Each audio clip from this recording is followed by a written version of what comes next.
I knew intellectually, like, she's popular around the world, but until you see it, all of the funniest lines that he has are his. I'm just going to say it. I'm not 100% sure she is Texan. That's a really great question. What is the North Star of the story?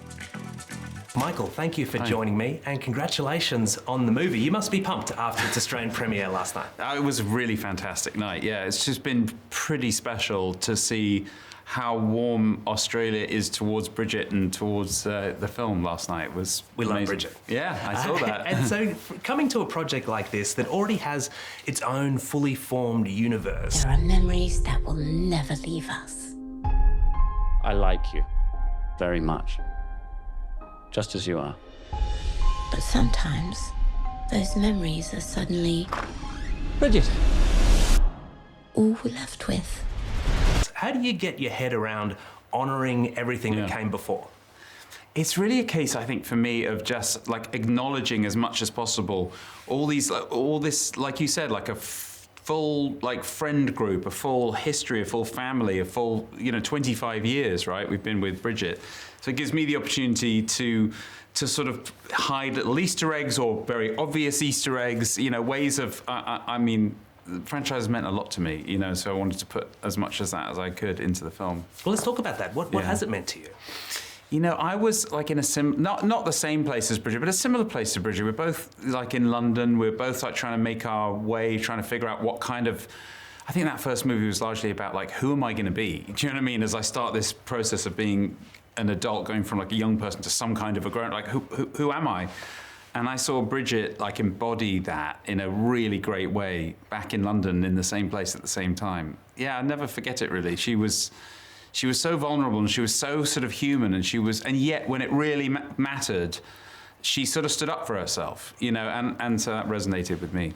And what did you initially think of the decision to cast a Texan in this quintessentially British role? I was exempt from that, and here's why. Like, I remember there being a bit of a dust-up. I remember it being, how can they cast an American? But I hadn't actually read the book beforehand. I knew it was a massive book, so I did know what it was. But I came quite fresh to the film, and Renee just has always been Bridget, as far as I'm concerned. So, yeah. And she still is. I mean, I'm not 100% sure she is Texan. Yeah, I'm not sure. I think you guys have adopted her now, for sure. Yeah. And how would you describe what Renee has been able to do with this character over such a long period of time? I don't know that there's many other characters in film history who are just, on the one hand, are just regular people. They're not crime fighters or superheroes. On the other hand, have been around in films for 25 years. It's been remarkable what she's done. She's embodied this woman that was already a very kind of confessional character of Helen Fielding's in print. It's very hard to do that, to kind of make it completely your own. And she's done that and then revisited her like over the decades. Over the decades, she's really found this character again and again. So for me, it was like, honestly, the best way to say it is it was like making a Bridget Jones film like with Bridget Jones. Do you know what I mean? Not with an actor playing Bridget Jones. It was literally like Bridget was a real person. You could just sort of put her in scenes. I think Bridget's superpower might be a combination of self-deprecation, drinking wine, and swearing. Like, I think you combine all those together and, hey, look, not all heroes wear capes. And now, can you tell me about your collaboration with Renee on the set of this film? What did that look like from one scene to the next? It's been 4 years now. You're effectively a nun, a very, very naughty nun. I've set you up on Tinder. What's Tinder? Mummy! Mabel stuck up the tree! We're going to die! Everything all right, Mrs. Darcy? Oh my God. Hiya. I've climbed a magical man tree. Hello. You can call me Rockstar. Bridget Jones. But you can call her mum. It was unbelievably foundational to the whole making of the film, as you can imagine, right? Especially as somebody coming into the franchise for the first time. So our collaboration really began years before the set. I mean, it's what you want, really. You want to make sure, especially with this film where I was trying, I think, to bring a tone to the storytelling that hasn't always been, necessary in the films. So I wanted to make sure that Renee and I were really on the same page with all of that, and that was always the case. Same for Hugh. We were always on the same lockstep, really. And so that means that when we get to the set, we know what the tone is going to be. That's all important.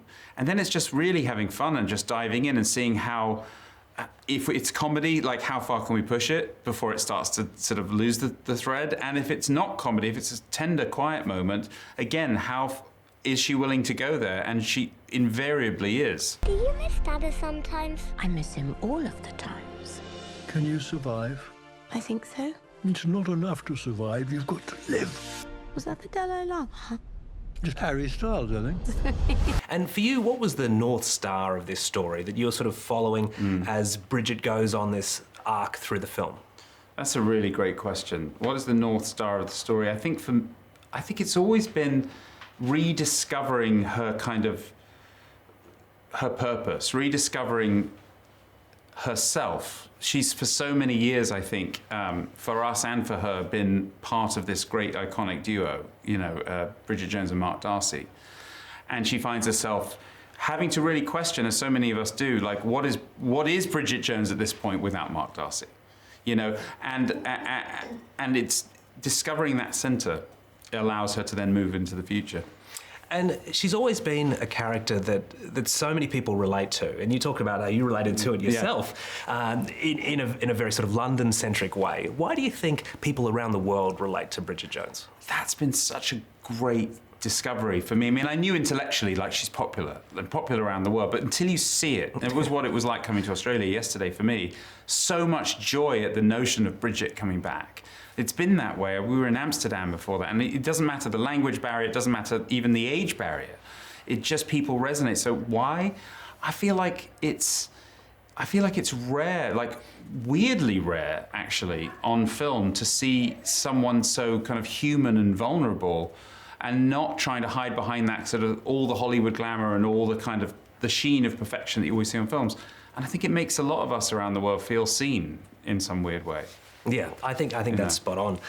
You mentioned Hugh Grant, and the original Bridget Jones movie showed Hugh as Daniel Cleaver as a bit of a rotter, which was, really unusual, as against type for him back then, although he seems to be really embracing it in this stage of his career. Tell me about working with him, and some of his comedy in the film is kind of close to the edge, where he's making, dirty bitch cocktails with 10-year-olds. Yeah, no. But Hugh is completely and utterly irrepressible. I think this era of Hugh, like this is like his sort of CAD era, is just perfect. You know what I mean? Like, and if you see him in a film like Heretic, you see what what we've always known. Like, he's an unbelievably talented actor underneath his sort of persona. Like, 'cause he was always that way from these great Merchant Ivory films onwards. He's been at the heart of so many acting dynasties and genres. So for me, like, you lean into Hugh, like, because he's just effervescent that way. And he was a massive part of the actual building of this film. His arc was something that a story that I always wanted to tell with him, that he's this sort of slight creature out of time at the beginning. He hasn't changed that much. But the world has changed, and it's sort of, he's forced, just as Bridget's forced to kind of reevaluate how she's handling her life, he is too. And I was really interested in that. But Hugh gets so involved under the hood. He comes right in, and what if it was this? I've got a great idea for, like, the beginning of the scene, or what if I said this? And all of the funniest lines that he has are his. I'm just going to say it. Like, he's just a brilliant writer. Yeah. Uncle Daniel! Miniature Darcy, what's the news? Where are the ladies with the big... Hair. Well, they couldn't make it, I'm afraid. They're washing their hair. all three? Well, they wash each other's, you see. Yeah, no, he is absolutely amazing in the film. And now there's a scene where Rockster is getting out of the swimming pool. Now, was that a callback to Pride and Prejudice and Mr. Darcy getting out of the lake? Mr. Darcy? And it was, and in fact, Molly Rowe, who's our brilliant costume designer, and Leah was very patient. We tried a million different, we had like 5 designs of different shirts, because I wanted the shirt to be both a little bit timeless, like it could have been a Pride and Prejudice type of shirt, but it's very important how it looked on him as he got out, like it clung the right way, and Molly built that shirt quite brilliantly. But yeah, no, there's a fine tradition in Bridget Jones of people coming in, you know, of men in water. And this was definitely a callback. Yeah, wonderful. And I'll let you go, but I'd love to know what you hope audiences are feeling when they walk out of the cinema having just seen Mad About the Boy. I want them to feel like there's hopefully a bit of a journey that you go on feeling-wise, because there's a lot of nostalgia in the film. There's a lot of hopefully joy about spending time with Bridget and her world again. And I think you go through, if you jump into this film like Rockstar in the pool, like I think you'll go on a little bit of a journey, and some of it's you know, it's emotional, but by the end I want you to feel like she's just where she needs to be. She's surrounded by the people that she loves the most in the world, and that the future's looking all right for Bridget. Michael, congratulations on the film. Thank you. Thanks for joining me. Thanks a lot. And cut.